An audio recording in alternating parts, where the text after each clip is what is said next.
मध्य प्रदेश में लाखों लोगों की गाड़ी कमाई डकारने वाली चिटफंड कंपनियों पर अब बड़ा शिकंजा कसने जा रहा है। मोटे मुनाफे का सपना दिखाकर करोड़ों रुपए की ठगी करने वाले गिरोह के खिलाफ पुलिस मुख्यालय की सीआईडी शाखा ने कार्यवाही तेज कर दी है।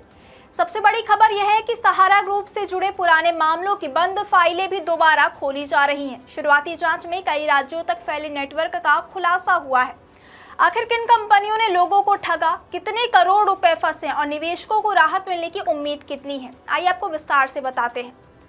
मध्य प्रदेश में चिटफंड कंपनियों के खिलाफ सीआईडी का बड़ा अभियान शुरू हो गया है। पुलिस मुख्यालय की सीआईडी शाखा फिलहाल करीब 11 बड़े मामलों की जांच कर रही है। इन मामलों में ऐसी कंपनियां शामिल हैं जिन्होंने लोगों को कम समय में दोगुना और तिगुना मुनाफा देने का लालच देकर करोड़ों रुपए की निवेश राशि जुटाई और बाद में गायब हो गई।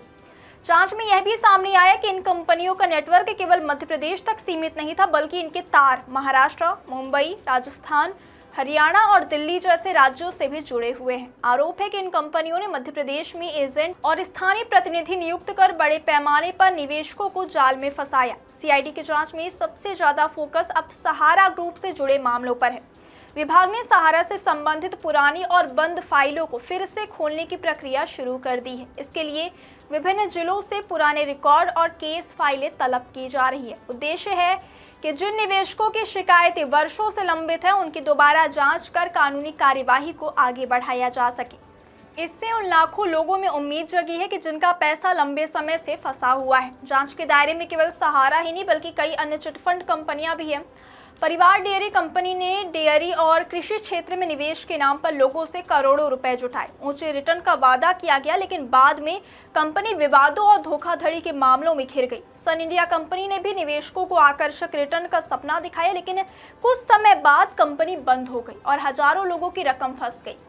केएमजे कंपनी ने दोगुना मुनाफा देने का दावा कर बड़ी संख्या में लोगों से निवेश कराया, लेकिन भुगतान का समय आने पर कंपनी संचालक फरार हो गए। वहीं सक्षम कंपनी ने डेयरी और रियल एस्टेट में निवेश के नाम पर भारी रकम जुटाई, लेकिन बाद में कथित गबन और फर्जीवाड़े के चलते निवेशकों का पैसा डूब गया। अगर बात सिर्फ सहारा ग्रुप की करें तो मध्य प्रदेश में इसकी तस्वीर बेहद चिंताजनक है।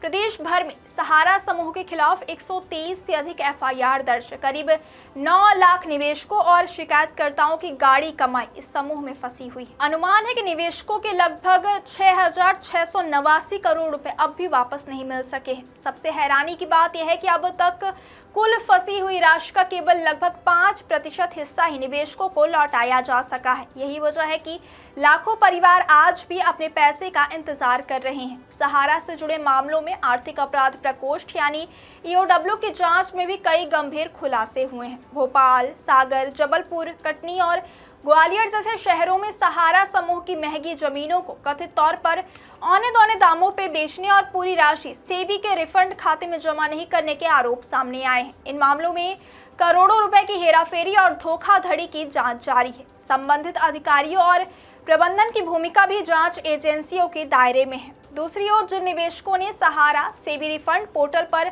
आवेदन किया है, उन्हें भी राहत मिलने में काफी समय लग रहा है। सर्वर संबंधी समस्याएं, दस्तावेजों के सत्यापन में देरी और तकनीकी दिक्कतों के कारण रिफंड प्रक्रिया बेहद धीमी बनी हुई है। कई निवेशक महीनों से आवेदन की स्थिति में किसी बदलाव का इंतजार कर रहे हैं। ऐसे में अब सीआईडी और ईओडब्ल्यू की कार्यवाही से लोगों की उम्मीद है कि दोषियों के खिलाफ सख्त कदम उठेंगे और निवेशकों को उनका पैसा वापस दिलाने की दिशा में ठोस प्रगति होगी। मोटे मुनाफे का लालच देकर आम लोगों की जीवन भर की कमाई हड़पने वाले चिटफंड घोटालों पर अब मध्य प्रदेश में जांच एजेंसियां पूरी तरह सक्रिय है। सहारा समेत कई कंपनियों की फाइलें दोबारा खुलने से लाखों निवेशकों की उम्मीदें फिर जाग गई हैं। अब सभी की नजर इस बात पर है कि जांच कितनी तेजी से आगे बढ़ती है, दोषियों पर क्या कार्यवाही होती है और वर्षों से अपने पैसे का इंतजार कर रहे निवेशकों को आखिर कब न्याय और उनका हक मिल पाता है।